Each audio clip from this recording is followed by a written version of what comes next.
Hello everyone, welcome to the weekly Purple Penny coin and banknote video. My name's Mark. I own and run the Purple Penny along with my wife Catherine. We've been in business since in May 4 years ago, a bit over 4 years ago, here in our shop. We traded online for quite a while before then. We've been doing these videos for the last 3 years or so, trying to do them every Monday at about this time. We generally like to cover what's going on in the world of coins and banknotes, I guess with a focus in Australia, because of course we are here in Australia. And we try to have a topic of the week. Today is our monthly Q&A, question and answer video, where I do my best to answer people's questions as they ask them. We've had a few questions put to me before the video, so I have done a bit of prep on those. If you've got any other questions, feel free to put it in the comments. Hopefully I won't miss it. So we'll just say hello to a few people. Hello Greg, John, Patrick, Paul, Peter, Coleman, Damien, Donna, I'm not sure if it's Donna, yeah, Donna, and Mike and Gary, another Damien, a Damien with an A as opposed to a Damien with an E, and Angela, Samantha, Michelle, Ray. Hello everyone, thank you for joining in, thank you for saying hello. So what we will do is we'll just jump straight into the news here. So there was a release announced by the Royal Australian Mint last week. We have known that it was coming up for a little while, but we weren't allowed to talk about it until last week. The Christmas coins have come around again. It seems a bit odd because we're not that far away from, we're still a fair way from Christmas, I would have thought, but I guess now's the time to get on board with Christmas coin. So we don't have the silver proof version of the Christmas coin yet. It doesn't mean it's not going to happen, it just hasn't been announced yet. We've got the frosted unk 50-cent coin in 5 different coloured cards, so it's the same coin in 5 different coloured cards. And the other item that's being released, this is on the 7th of September, is a aluminium bronze $5 coin with colorisation on it. Australian World Heritage Properties. I'm not exactly sure what that is. I have seen the pictures, it's not an unattractive thing. Maybe the first colorised $5 coin since a planetary set, and maybe only the second one since the 2011 Poppy. So that's an interesting one, and there has been a fair bit of interest in that. Now, as usual, we have been taking interest in the new releases, but we have more than enough interest recorded for people who would like things mailed out to them. So we're only recording interest if you can pick up in store for those items. So if you do need things mailed to you and you haven't already heard back from us, then you'll have to look elsewhere for those. The other thing that's being released is another coin tube from Australia Post. They're calling it Big Things, Big Pineapple, Big Banana, Big Murray Cod, that sort of thing. It's a $10 coin tube with an album, $29. 1 in 10 of those will have a coloured Murray Cod coin in it. We're only doing those in store. It's not worth mailing those out, so if you are interested in picking one of those up in the shop, feel free to contact us and we'll put your name down. They're supposed to be released next week, but we don't have any stock or anything for those yet, so we'll just wait and see what happens with those. Next item in the news, we'll just jump here, is the Adelaide Coin and Banknote Expo, which is 6 weeks last Saturday, so not too far away. Sorry, what have I done there? There we go. Which is only 6 weeks last Saturday, not too far away. We have heard back from the Mint, they are definitely coming. They're still in limbo as to exactly what they're doing. As soon as they let me know what it is they're doing and they let me know that it's okay that I let you know, I will let you all know. That's very confusing.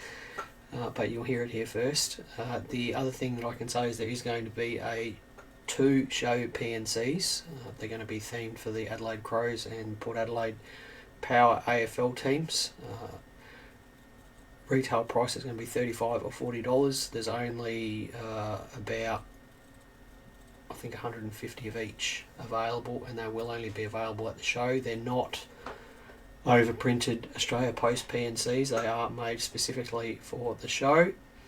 So how do you get your hands on those? Well, show up at the show, contact a dealer who's attending the show and see if they'll mail them out to you. Of course, the dealers are under A, no obligation to mail them out to you, and B, to even sell them at the show. So if you are coming along to the show, do be polite and ask politely, and don't be cross if they're sold out, because the numbers are extremely small, and each dealer only got a very small allocation. Jump back into the news now. I will just say about the expo, as soon as I know anything else, I will share it here first. This is the first place that you'll see it. If you're not already following the expo Facebook page, please just jump onto Facebook and search for Adelaide Coin and Banknote Expo and follow the Facebook page, because there will be more news there as well as sort of ongoing posts about the expo over the upcoming weeks.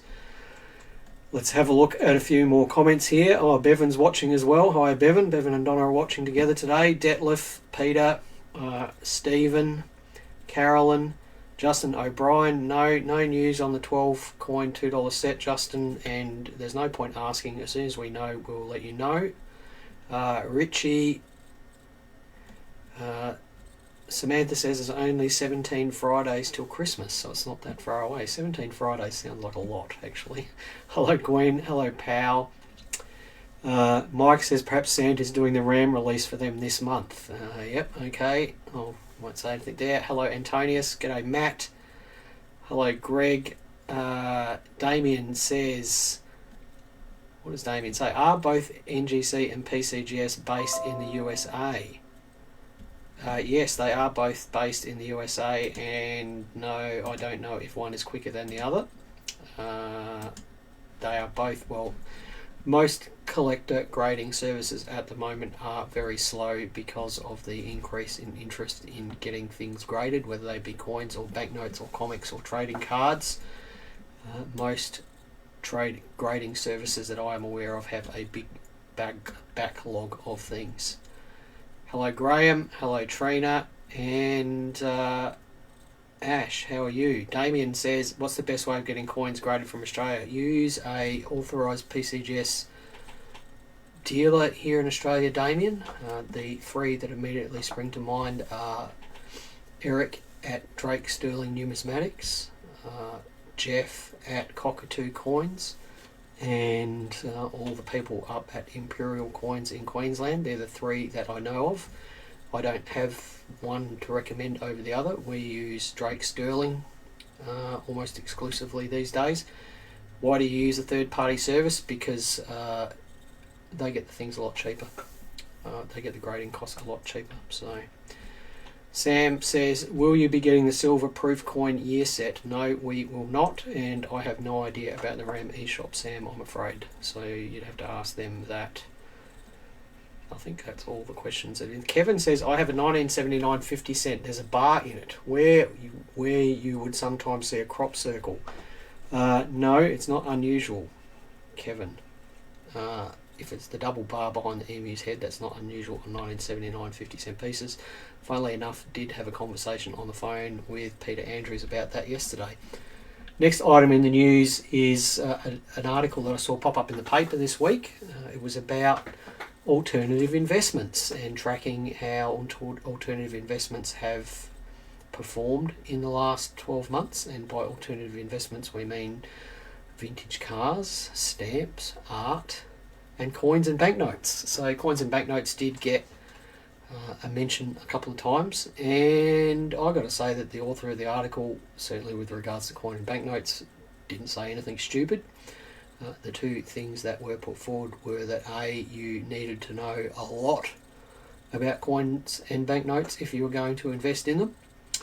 And, you know, what do you mean by that? I mean that you can't spend a week on Facebook and be an expert and expect to invest in coins and realistically expect to make any money.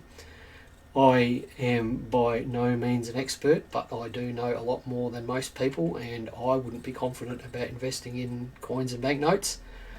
The other thing that the author suggested was that you need to watch out for premiums when purchasing them. So, you know, as always with a lot of collectibles, a lot of the profit is lost in the purchase price, whether that be buying too high at retail or not accounting for auction fees when buying at auction. So the author did suggest that you watch out for purchase prices and things like that. There were a few things that he didn't mention.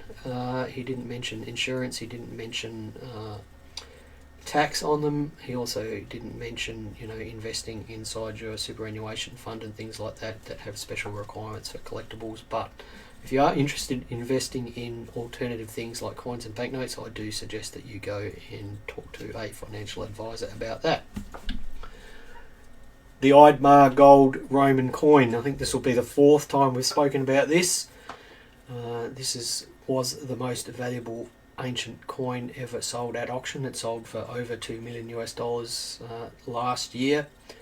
And then at the beginning of this year, the dealer who sold it, the director of Roman Numismatics in the UK, was charged with larceny, possession of stolen property and fraud, and it was believed that the coin itself was looted from a dig site in Greece, and a provenance for the coin was faked. Provenance being the history for the coin. In ancient coins, provenance is important because you can track the path of that coin through history and be assured that it's a real coin.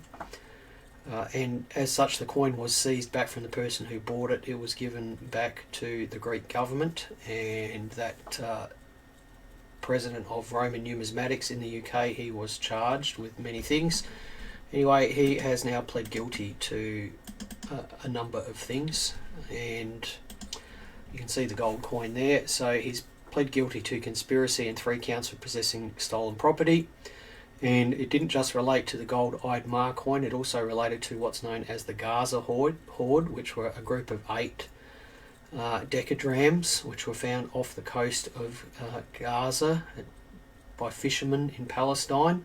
Those 8 coins were authenticated by a local museum and then disappeared, and they did appear in the sales inventory of Roman Numismatics. It was found that the gentleman from Roman Numismatics has pled guilty to faking provenance for those coins and buying them illegally. Similarly, he and an Italian gentleman purchased the Eid-Mar gold coin for about US $500,000 cash in Germany, and it had no provenance or paperwork for it. The coin was sent to the USA to be authenticated, and the paperwork for the authentication submission was also falsified in terms of where the coin had come from. When it did appear at auction, the provenance was faked, and indeed the person who said that the provenance said the coin had come from actually contacted the auction house and said, hey, that's not me, it's not my coin. And right now this gentleman, his name is Richard Beale, he faces up to 25 years in jail in the USA for a string of offences. So coin dealers beware, don't deal in ancient coins that you don't know about. Now, the next item on the news is a bit of a follow-up from the story we had last week about the people in Sydney that were depositing damaged $1 and $2 coins into ATMs around Sydney, with the theory being that they were somehow importing damaged coins from China back into Australia. The process being that when damaged coins are submitted back to the Reserve Bank, they're given to the Royal Australian Mint, who then strikes them off of the circulating coin tallies and then sends them away to be scrapped, where they can be reprocessed as coin metal. And somehow these two people in Sydney were getting their hands on those coins and then bringing them back into Australia. Now this guy here, Ronnie Shahar, they're calling him the Indiana Jones coin hunter in the news article that I read, but it sounds like he's made some good money over 20 or 30 years by scooping coins out of fountains all around the world and banking them on behalf of the people who own the fountains and things like that. Probably, you know, not an interesting way of making a living, but he did foolishly in the article, and I don't know whether he did or the author of the article made it up, but he tried to defend these people in Sydney, saying perhaps that they were depositing the coins to avoid uncomfortable questions, and that maybe they had come out of wrecked cars that were shipped to China. And that just sounds like a load of rubbish to me. It sounds like he's trying to defend probably something that he does, which is to buy scrap coins out of China and take them back to the countries where they come from. I'm not saying he does that, but it is odd that he would choose to defend people who are clearly doing that. Now, the next story here is, I guess, not directly related to coins, but comes out of the British Museum, where the head of the British Museum has resigned this week over an investigation into missing items from the British Museum collection. It turns out that up to 2,000 items have gone missing from the British Museum collection and have been sold on eBay. The investigation itself was triggered because a well-known collector of antiques saw an item on eBay and contacted the British Museum and said, "Hey, is that yours?" It was found that the investigation itself was pathetic and not really conducted properly, and now more and more items are surfacing on secondary markets that have clearly come out of the British Museum's collection. So the head of the museum has resigned. They have clawed some of the items back because some collectors who have a sense of justice and morals have actually returned the items that they've bought on eBay back to the British Museum. Turns out the British Museum has over 8 million items in their collection, and many of them are not actually catalogued or recorded. So there's a good chance that they will never ever know what is missing. One British Museum staff member has been sacked and charged in conjunction with these thefts. They're not saying that he actually stole them, but he has been charged. Now, the interesting thing here is, while the British Museum is talking about stolen jewellery and statues and coins, including a Cartier diamond ring worth £750,000, of course every museum around the world is embroiled in controversy at the moment about items that they obtained perhaps illegally in times gone by. Now, there on the picture there, you can see one of the Elgin marbles. The Elgin marbles were taken by Lord Elgin from either the Parthenon or the Acropolis in Athens. They were stolen in the 19th century and taken back to England, and Greece wants them back, and the British government and the British Museum is saying no. So it's just interesting that they're copying a bit of their own medicine, I guess. Now, once a month I do try to do a bit of a Q&A session, question and answer session. So, hello Ellie, and I hope you're okay from... Oh, you're in hospital, Ellie. I'm terribly sorry to hear that. Please get better soon, Ellie. Thank you for joining in today. Now, I do try to answer the questions that people ask live during the broadcast, and I think I have answered everyone's question so far, apart from Santa Claus doing the release this week. I will just say, Justin, about the 12 coin $2 set, and I've said this numerous times in the last month or so, that the Royal Australian Mint needs to have coins run through Parliament through a the name's just escaped me at the moment, but currency determination. So every coin they make needs to have a currency determination that has to be put through Parliament, and not all coins that have a currency determination passed are actually made, and there's not necessarily any relationship between when the currency determinations are made and when the coins are released. And the upcoming schedule for coins by the Royal Australian Mint is very tightly controlled, and people on Facebook don't know, despite all the rumours and rubbish that goes on Facebook groups about this coming up and that coming up. They don't know. We're dealers and we're privy to as much information as anyone, and we don't know. And sometimes we only find out a week or two before release day what's actually being released. So please don't read all that stuff on Facebook and think that you're missing out as something becomes announced by the mint, we will announce it here.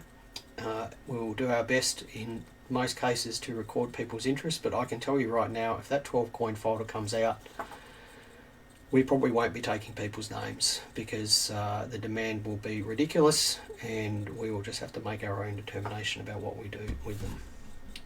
Now, questions and answers here. Thank you to the people who submitted questions. What's a candareen? Julie asked what a candareen is, and that comes from some silver Chinese coins that I posted up last week. I think one of them was 4 maces and 6 candareens or something like that. A candareen is like similar to a penny. It is originally a measure of weight. So originally a penny was a measure of weight, and it still is a measure of weight. A penny weight is still a measure of weight. Candareen similarly is a measure of weight, and a candareen is equal to 10 cash. Cash was a measure of weight, or 1/10 of a mace. Mace was a measure of weight, or 1/100th of a tael, T-A-E-L, which again is a measure of weight. It was about 0.38 of a gram, but like pennies and pounds and shillings, they transitioned from being weights into being denominations of currency, and they were used for quite a while through from about the 1500s to the early 1900s. They are not used anymore though. So a candareen was originally a measure of weight, but it did become a measure of currency. Now, a gentleman asked me about the cost of half pennies. That's an interesting question. Here in the shop we sell half pennies in probably 3 different fashions. When it's worth the labour and time put into it, we'll sell them individually. That means putting them into a holder, grading them and pricing them up. We also have an album of sorted dates. So we go through bulk half pennies and we sort them into an album so that we've got one of each date if possible, and then we charge a couple bucks for general dates for those. The final way that we sell things here is by the kilo. So we do have bulk half pennies here that you can come in here and buy the kilo. I think it's $25 a kilo, and that's just mixed dates. And of course we pull out all the key dates and high grade early ones and things like that, but you will find uncirculated late date half pennies in there. We don't bother pulling those out. Someone asked about what some useful online resources are. Well, the first thing to do is to get books that are appropriate to the things that you're collecting. I do believe that books are still the best source of information for a lot of stuff, and that's simply because they tend to be better researched, and the motivations behind creating a book are quite different to creating a website. Often when you're creating a website, it's to try and gather traffic and get ad revenue or affiliate revenue, and it is unavoidable when that happens that the language around values becomes rather hysterical online to try and have yourself stand out from the crowd. So everything is about value, and everything is about rare, and everything is about hard to find, and da-da-da-da-da, whereas books generally don't have that sort of stuff in them, and they tend to be a bit more conservative and perhaps better research. So here in the shop we use the Renex book a lot. We use a couple of different Australian token books. We use CB catalogue for British coins. We use the Red Book for the USA coins, and then we have a whole range of Kraus catalogues here that we use. If you are going to use something online for valuations, then the best resource for world coins is the NGC World Coin Price Guide, and that is just an online version of the Kraus books anyway. There's no good online resource for banknotes that I've come across, and similarly there's no real good resource for Australian values online, because again they tend to be a bit hysterical. So there are quite a few sites that have mintages and things like that for Australian coins, and they're fine, but if you're looking for prices, I'd look at sold prices at auction and eBay and places like that before I would bother looking at the values that many websites offer up for things.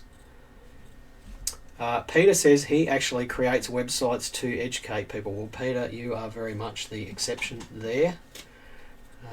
Unfortunately, when most people are searching for coin stuff online, they really are just looking for values, and the websites created tend to cater to that, and the information borders on useless for most of them.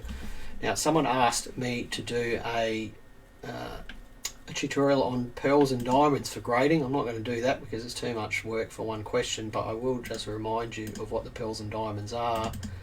In Australian grading terms, when you hear someone talking about pearls and diamonds, they should just be talking about the McKennell portrait of George V.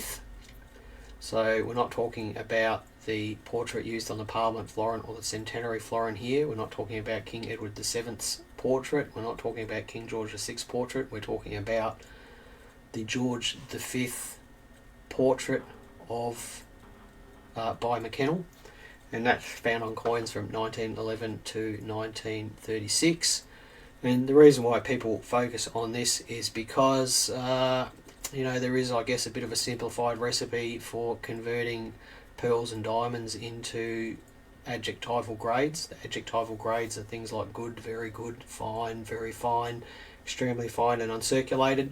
So there in that little slide there, you can see that the pearls and diamonds are actually referring to the pearls and centre diamond in the King's Crown. The centre diamond there is the big one in the middle, and the pearls are the little dots to the left and right of that centre diamond. And you can see there that they wear in a different order. So the ones immediately to the left of the centre diamond wear first, and then it's the ones to the right, and then it's the ones at the far right, and then finally the ones at the far left. So there is a bit of a simplified grading formula that people use.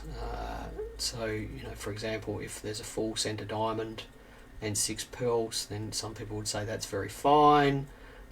If there's no centre diamond and 6 pearls, then you would call that fine. So there is a bit of a thing for that. Now, if you want to see what that recipe is, there is a brochure available on the ANDA website, ANDA being the Australian Numismatic Dealers Association website, which I believe was written by Klaus Ford. Is there a similar recipe available for the other portraits used on coins? No, there isn't, because it's much harder. You can't just write it down and say, oh, if this pearl is there, then it grades this, and if that diamond is there, then it grades that. It is much harder. So, there is no simple recipe for that, and there's no easy guide for that. It comes with experience, with understanding how the different portraits wear, and being able to pick the difference between wear and strike weakness and things like that. And it is a very subjective thing, and this is why third-party grading has become much more popular, because third-party grading gives you more assurance about the condition of a coin, because in theory third-party grading companies like PCGS and NGC have no skin in the game. They just grade the coin as they see it.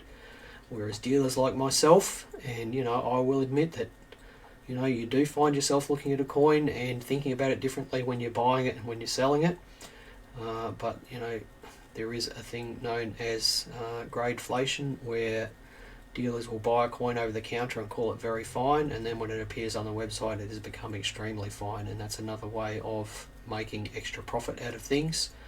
And with third-party grading, that becomes much less possible, and there's more of a fixed margin per coin applicable to third-party graded coins. Now, it is always interesting to look at the dealers who oppose third-party grading the most, and it's not just restricted to coin dealers. There is an idea that somehow these sorts of skills are mystical and magical, and of course they're not. They are learnable, and perhaps some people don't like the fact that their black magic can be boiled down into a plastic holder. But here in the shop, Catherine and I are great supporters of third-party grading, and use it whenever we deem it to be economic. Now, let's have a look at some comments here. Why is a troy ounce more than a standard ounce? That's a great question, Samantha. I don't know. That's a really good question. Of course, a troy ounce is 31.1 grams, and an ardvois ounce is about 28.8. So when you're cooking, you use an ardvois per ounce instead of a troy ounce. And Peter says, if you are interested in the mintage of Australian coins, Krause is more accurate than Renwick's. Thank you, Peter, for sharing that with us. Hello, Mary. David says, I always thought the pearl paired to the right side of the crown was the last to wear. Yeah, I'm not sure about that, David. I'll have to look into that. That slide, I must admit, I pilfered from several years ago from some other thing that I did a long time ago, so maybe it's wrong. Helen says, pearls. Thank you. Always wanted to know but didn't want to ask. No, there are no silly questions, Helen. You're welcome to ask anything you like here. Stephen Pace says, Michael P. Vaught Ronald has published a number of excellent banknote publications. Yes, Michael's mixed books are numerous. They are extremely numerous.